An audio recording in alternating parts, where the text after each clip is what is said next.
So yun, what's up guys? Welcome dito sa aking munting channel.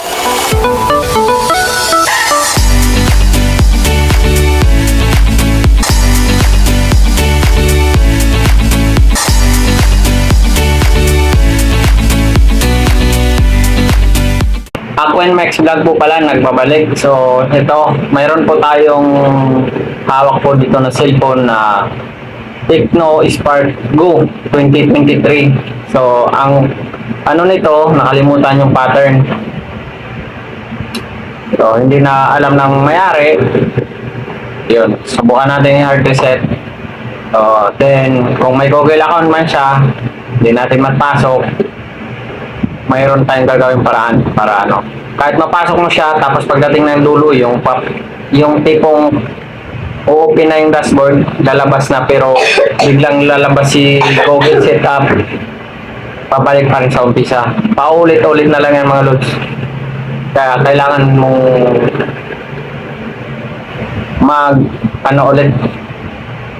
magdaan sa shortcut para papasok mo yung Google, makaka-sign in ka. Okay, so yun, umpisa natin para may turo ko sa'yo kung paano mag-hard reset ng cellphone na to. Ang iba naman, kung hindi humingi ng Google Setup, okay, tuloy-tuloy yun hanggang sa matapos. Basta mapilapan nyo lang, next, sunod naman hanggang sa maabot nyo yung yung home menu ng cellphone na to. Pag naabot nyo na yun, okay na yung cellphone. So ngayon, start natin. Sa pag-hard reset, hold yung volume up, then hold nyo yung power button. Hintayin nyo na mag-on ng cellphone. Then ayan, bitawan nyo na yung power button. Then pagkalabas ng Android command, yan, pindot nyo ulit yung power button up, volume up, then power button ng sabay. Para mapasok nyo yan. See? Yung ano nito, command niya. So hanapin nyo dyan mga lords yung wipe data. Okay. So wipe data sa pang-apat. So ang pang baba nyo, itong up down, yung power up pataas, yung click, yung volume down, yan yung pababa ng kulay blue na yan. Okay, so baba natin, pang-apat siya, yan, wipe data. Okay, then pag ilagay nyo na yan dyan, i-click nyo itong power button. Yan ang pinaka-power ng pinaka-enter natin, power button. Okay, so ayan, wipe data factory reset. So click natin yung power button. Then dating dito, pwede kayo cancel or factory reset. So siyempre, i-reset natin tong cellphone para mawala yung pattern na nakalimutan. Okay, o yung password. Okay, gamit natin ulit volume down para magbaba yung blue. Yun, select natin sa factory reset. Ayan, then ang pinaka-enter natin, yun pa rin, power button. Click lang natin si power button at ito ang lalabas. Ayan, pag ganyan na ulit, nagbalik sa dati, ang gagawin natin, reboot na. So ang i-click natin dyan is power button ulit. Okay, para mag-open na yung cellphone automatically. Okay, yan na.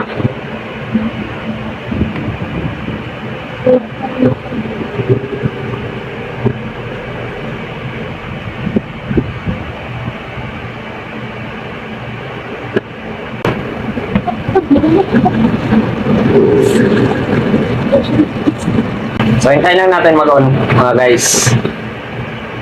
So ganyan talaga pag mag-hard reset ka ng cellphone. So pag mag-hard reset ka ng cellphone, kailangan ng charge ng battery mo ay nasa 50% or 30%.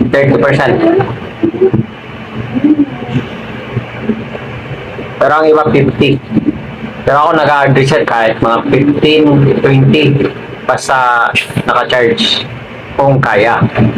Kung hindi, hintayin natin mag-charge siya ng 30% or 50%. Matagal lang siya mag-load. Techno display pa lang siya. Try natin.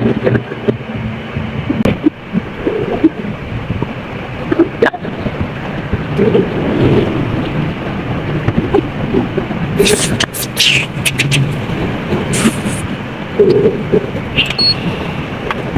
Kapag nakikita yung lahat ng files, bukas na yun yung solid. Mapicture at mawala. Huwag na. Hindi mo na kailangan dito maggamit ng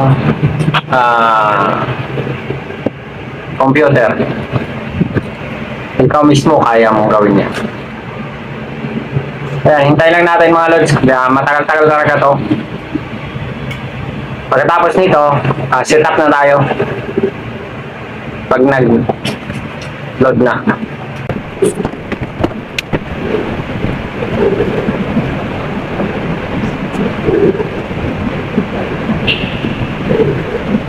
Password na kasi hindi like. Stop. Yan na. Okay. Dito na tayo. Si-set up na tayo mga lods. Yan. So, dito, nakalagay lang naman dito. Yan. Pili lang kayo. Select ng PCC. Mag-select lang kayo kung anong language na gusto nyo. May Filipino, may English. So, sari-saring lingwahe nandiyan na. So, ikaw nang bahala. So, ang pipiliin natin, siyempre, English. So, next natin yan. Click nyo lang yung next. Then, ang sunod, yung country ninyo. Wait yun. So, sa atin ay Philippines. Philippines ang pipiliin natin. Taga-Philippines tayo eh. So, next lang natin. Then, pagkasunod, SIM card. Kung may SIM card kayo, next nyo. Pag wala kang nakasalpak na SIM card, skip nyo lang. Pagdating dyan, hihingi yan siyempre ng connection. Wi-Fi or data kung may data kayo. So, pwede naman ninyong skip kung may pang-skip kayo na nakalagay. Katulad nyo, no? May skip. So, siyempre ang gagawin natin ngayon, connect tayo sa Wi-Fi. Para mapakita ko sa inyo kung paano.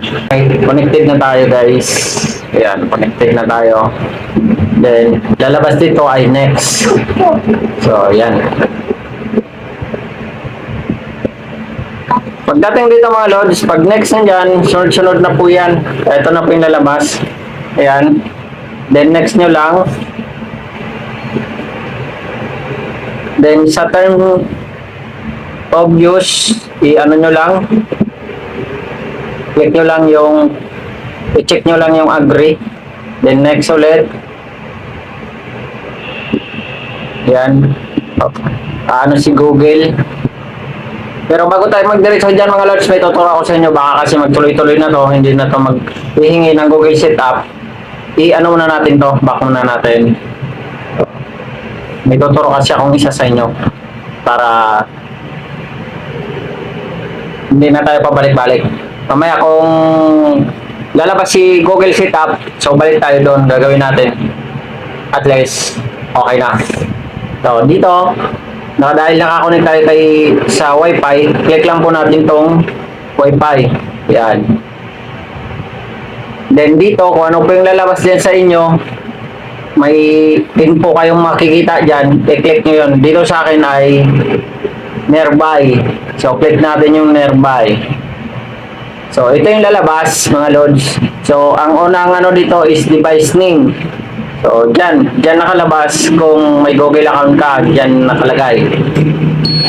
Ang settings, yung device visibility, then yung sunod, yung info. Okay? So, yun na, turn on nyo lang kung ano yung ano dyan. Pero ang ituturo ko sa inyo, itong sa taas lang, name lang. So, ang gagawin nyo, click nyo itong parang tao na yan. Yan. Click nyo lang yung icon na yan, ng tao. Then, papasok kayo dyan. Pag napasok nyo ito mga lods, tuloy-tuloy na rin yan. Mag-login lang po kayo.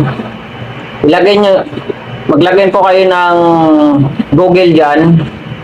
Then, kasi kung may naka-stack tong Google account, kasi hindi nyo na alam, maglagay po kayo ng Google account dyan, yung gamit nyo mismo.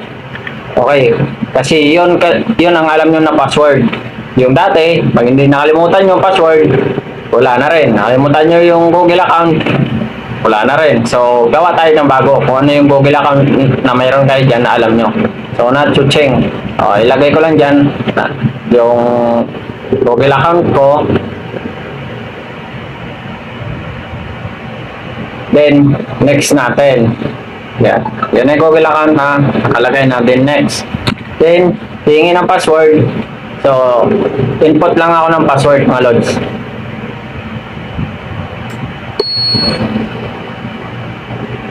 Ayan, nalagyan ko na ng password. Then, next ko na. Okay, next. Kung napapansin nyo, mayroon na doon sa taas. So, ayan. At ito yung lalabas. Then, pagkatapos nyo mag-sign up, mag-sign in, ang pipiliin nyo yung I will be using this device. So, yun ang pipiliin nyo. Huwag yung charge sa baba. Next nyo lang. Then, agree nyo lang si Google. Welcome. Nag-welcome na si Google sa sa Google account na sinign in. So, agree lang natin yan guys. Then, maglo-loading ulit. Si Google service na yung kasunod. Ayan na, tuloy-tuloy na yung mga loads hanggang sa mapasok nyo na. Minsan, ang unang lalabas dyan mga loads, kung ano yung pipiliin mo, yung existing or yung bago. Pipiliin mong gagamitin mo na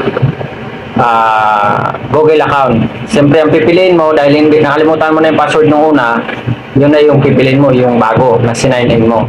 So, pag na-sign in nyo na yun, tuloy-tuloy na yun mga loads, hindi na kayo dadaan doon, babalik doon sa kanina. So, ito yung pinakamabilis kaysa yung kanina. Kasi, pag yung tinuloy-tuloy ko yung kanina, pagdating sa dulo, lalabas si Google Setup, babalik naman tayo ulit. Okay, so ito tuloy-tuloy na. So, accept lang natin mga loads, yung term and condition ni Google. Ayan. Naano na natin, napasok na at nagkaroon na ng yung settings natin, yung cellphone natin nagkaroon na ng account sa loob. So na po natin yan, i-back na natin, back. Then kita nyo bumalik ulit mga loads. So dito na tayo, next na lang natin yan, next. Ang importante, nakasign in na kayo para hindi na kayo, pag naabot nyo yung dulo, hindi na kayo babalik. So, next ulit, pagkatapos ay ng operation instruction, next nyo lang, pag-display. Basic term of use, i-next nyo lang din, basta na-click nyo na yung agree, na-check nyo na, na-pindot. So, getting your phone ready, tayo nyo lang, po natin. Kung nabubulol ako, pasensya na mga lods. So, ngayon lang po tayo ulit tutorial ng ganito. At sa alam na gawin ito mga lods kahit hindi na kayo manood din sa mga baguhan na gustong matuto, para sa inyo itong video na to. At kung yung cellphone mo ay nagkakaroon ng ganito, tapos pareho yung brand ng cellphone na to, sundan mo lang yung video hanggang dulo para magamit mo ulit yung cellphone at hindi ka nagagastos magpaka-software sa labas, magpa-program. Okay?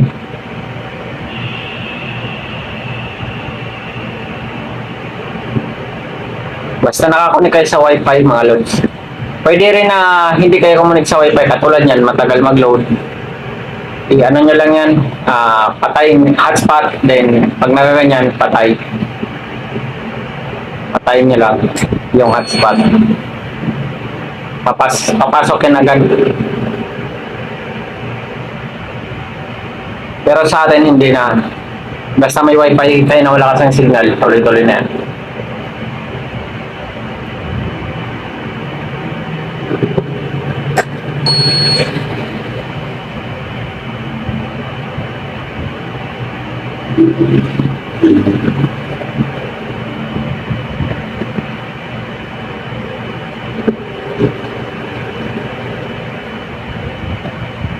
Tsaga lang pag ganito mga lods. Pero pag sa PC kayo, sa computer, magpa-program kayo, mabilis lang. Pero siyempre, lalabas kayo ng pira. Bayad yun. Yan ang lumabas dito, copy apps and data. So, hindi natin i-copy, i-don't copy lang natin. Okay, checking siya ulit, load, then next natin ulit, account added, next lang natin, with getting account info, hintay lang naman natin ulit mag-load. So, tsaga-tsaga lang mga loads, hintayin nyo lang hanggang sa matapos kayo.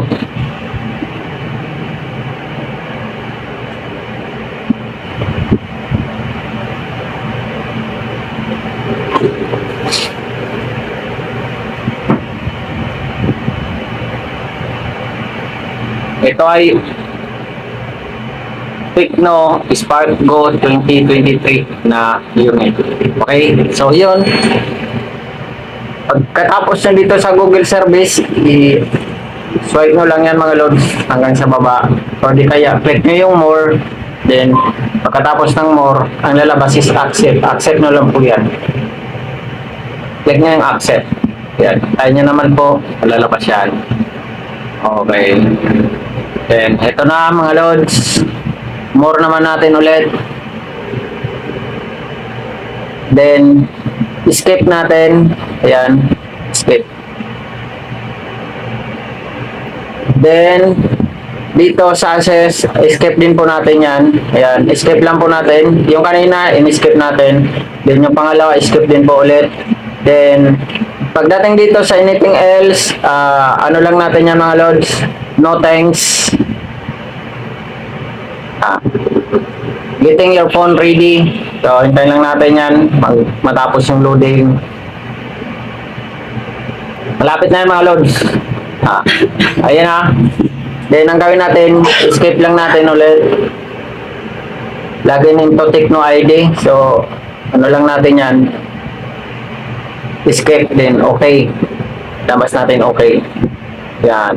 Tapos hihingi siya ng set screen lock. So, ang gawin natin dyan, dalawang option. Kung maglalagay ka, face lock or password. Ang gawin natin, skip lang din po mga loads. Yan. Skip natin. Click natin si skip. Then, mobile cloner. Skip lang natin yan. Getting your phone ready.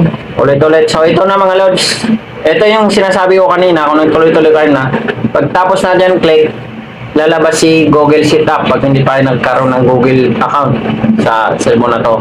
O hihingi siya ng account ng existing. Doon sa, tinuro ko kanina sa, dadaan kayo sa Wi-Fi, may ano doon, i-click nyo lang yung nearby, then pipili ka doon yung Tecno account, tapos visibility settings, pero mas ang gagawin mo kasi account, doon ka sa Tecno account, i-click mo lang yung icon na tao, tapos mag-sign in ka doon ng inyong Google account. So ito na, click na natin tong araw dahil patapos na to. Yan. Ito na kasi ang huli para maglabas yung dashboard ng cellphone na to o yung main menu ng cellphone na to. So hintayin nyo lang na mag-loading yan matapos para magamit nyo na yung cellphone.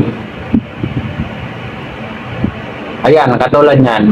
Dahil nakagawa na tayo ng account kanina, so hintayin na lang natin yan matapos. Yan na. So, ganyan lang kadali mga lods. Sana nasundan nyo yung video natin at sana nakatulong sa inyo yung ating tutorial. At kung nakatulong man sa iyo to, lods, sana bigyan mo naman ako ng likes dyan. Then comment ka na rin sa baba kung nagawa mo at nasundan mo yung video na to. Okay? Maraming salamat sa inyong panonood. God bless.